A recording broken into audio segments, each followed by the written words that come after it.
Pat Soldano, president of Family Enterprise USA. Family Enterprise USA promotes generationally owned family businesses in the United States and their lifetime of savings and their job growth. Family Enterprise USA supports all sizes of business and all industries. And today we are doing a video with Larry Lippow from Lippow Development Co, who is in Northern California, who's going to talk to us about his family business. He is president and CEO. So Larry, welcome. It's great to have you on the call today. Can you start by telling a little bit about the family business, the family story? Sure, I'd be happy to. Thank you for having me, by the way. My grandfather was a Polish Jew back in the late 1800s in the Russian Empire. And he realized with the way things were evolving in Eastern Europe that he needed to get to America to save his family. So in 1904, he immigrated to the United States with his mother. And he went through Ellis Island, and he barely spoke English, didn't know how to read, didn't know how to write. His name was Leo Lipovatsky, and he waited in the long lines at Ellis Island, got up to the front cashier or wherever you check in to announce himself. And they asked him what was his name, and he said, Leo Lipovatsky. And they said, no, that's not going to work in America. You are now Lippow. You're Leo Lippow. So he just nodded his head. He put his suitcase down. They made him sign a declaration. He couldn't write, so he just marked an X. And they said, well, congratulations. You're in America. You're a citizen now. Good luck to you. He turned around and somebody had stolen his suitcase, all his belongings, he and his mother. So before they even got out of line and got outside, all he had was a few coins in his pocket, and he was in America. And that's how my family started. And that story has been passed down through generations. I'm the third generation in our family business. My sister and I, we each have 2 kids. They're the 4th generation. And so we're in the midst of transitioning the ownership and operation of the company to the 4th generation. And we tell this story over and over again to remind the family members of our humble beginnings and the sacrifices made by previous generations to get where we are right now, because we own and operate commercial properties in California and Arizona. And it's real easy for the 4th, and even we have some 5th generations now, to look at what our assets are and say, oh, this is easy, you know, look what we got, this is going to be fun. And we train our family, we do our best to advise them and teach them that we're stewards of the family assets, that the sweat and sacrifices of previous generations that have gotten us to where we are now should be valued and remembered, and that hopefully that when the next generation gets involved, they'll work as hard as my sister and I have in the 3rd generation to pass it on to their kids, the 5th generation and beyond. And so we take the long-term perspective in all our investments.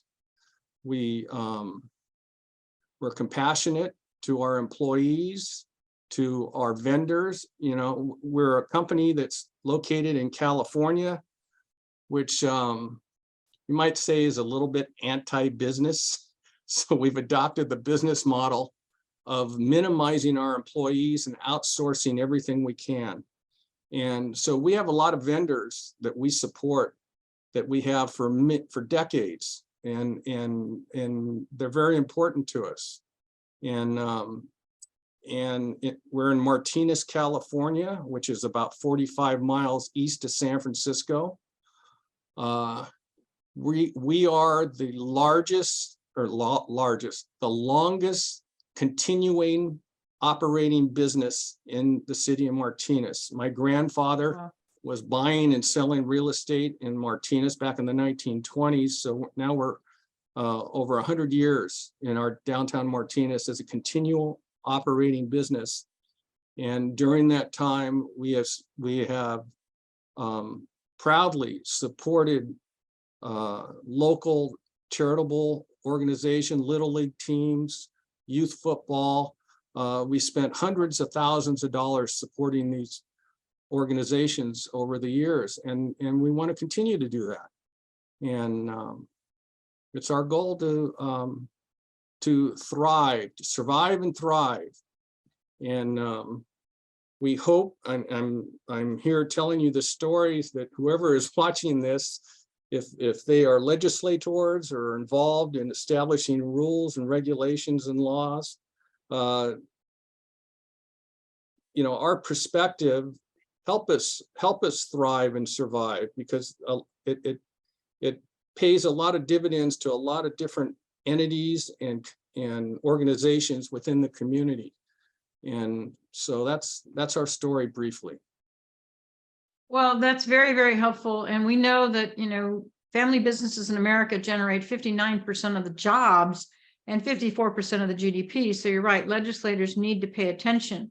You talked already about the community support that you do, but I know you're in Arizona. You have industrial and commercial development projects in both Arizona and in California. And so are there any particular organizations that you support maybe in Arizona that are different than what you support in California? And how do you do that? How is the family involved? Well, again, because we outsource so many of our activities, we have a lot of relationships with a lot of real estate brokers in Arizona, and they tell us who they are supporting in the local community. And so we follow their lead. And I can't even say the names of some of these organizations, but we look for compassionate people that give back to the community and all our vendors too. So we just follow their lead, and when they're supporting an event or an organization come Christmas time to provide gifts to children that don't have gifts, we're right there with them supporting. So to try and spread some peace and happiness and love to among the community. Well, you had already mentioned that legislators need to listen and understand how difficult it is to run a family business.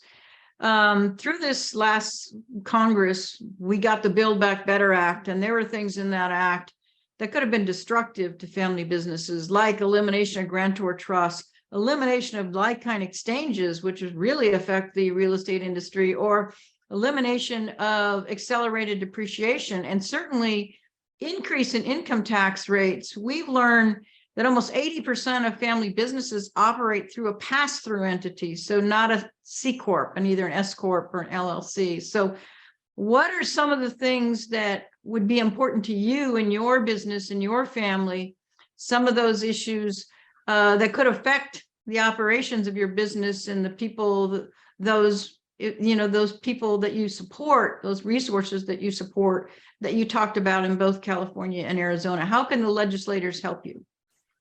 Well, I hope that they would keep in mind that when they establish rules and regulations, it takes a lot of effort, a lot of money on our part, because we aren't a large organization, to comply with what we need to comply with. And then when they keep changing the rules, and it's very difficult for us to continue to engage the lawyers and the accountants and everybody we need. And that's taking money out of our operation that could be, if we didn't have to do this on a continual basis, it would be in our company for operations, generating income, so we can continue to hopefully increase our charitable contributions and increase our operations and engage more vendors and spread the wealth. You know, a lot of the time, I think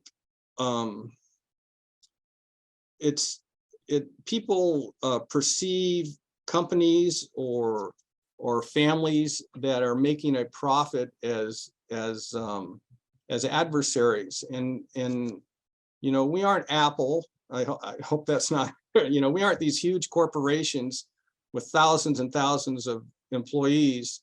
We're just an operation that has spent 3 generations growing, and I would think it would be good for the country to have organizations like that to continue to grow and thrive and give back to community like the history that we have. And so, you know, income tax rates are you know, and especially with us in California, it's almost crippling. And that's why we started in Arizona, because there's alternatives out there that we could move from California. But we're always going to be a California company because that's where we were born and raised. And the estate tax, you know, it's every generation, as our assets become more valuable, there's less and less incentive from the next generation to try and keep our organization going because it gets so expensive on estate tax. Mm-hmm.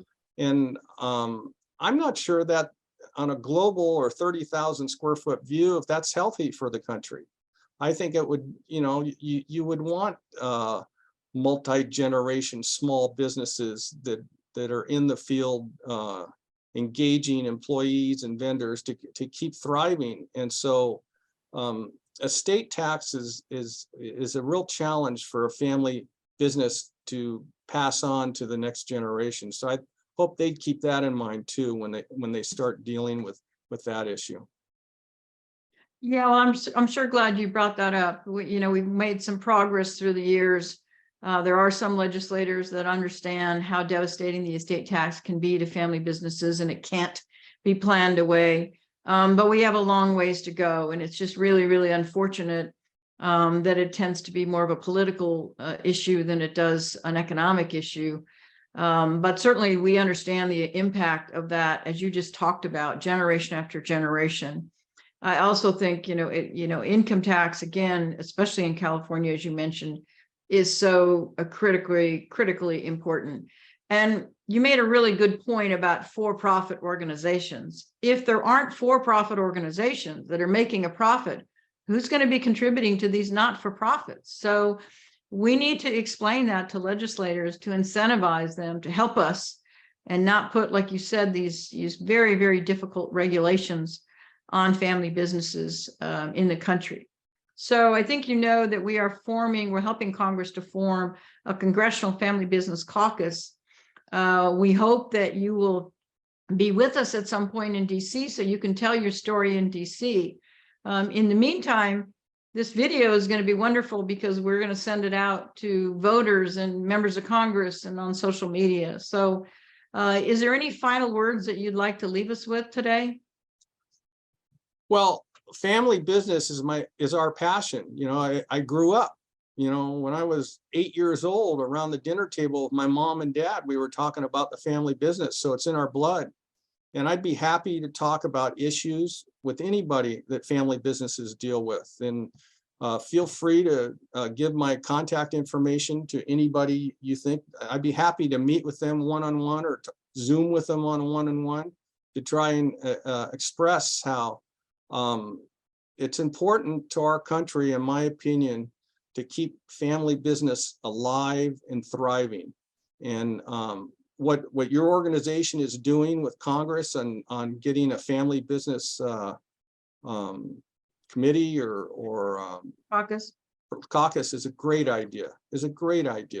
And I hope that the legislatures will jump on that and have some people really focus on how they could help family business and not be obstacles, but be supporters, and by actions, by what they do, not just by what they say. Yeah, I totally agree. Well, Larry, it's been great having you on this video today. We really appreciate your time. We really appreciate your story and your candor. And we will definitely be in touch, and we'll take you up on that offer to talk to members of Congress because they need to hear from you. So I'm going to sign off. Once again, thank you for your time. And I hope you have a great rest of your day. Take care. Thank you. Thank you.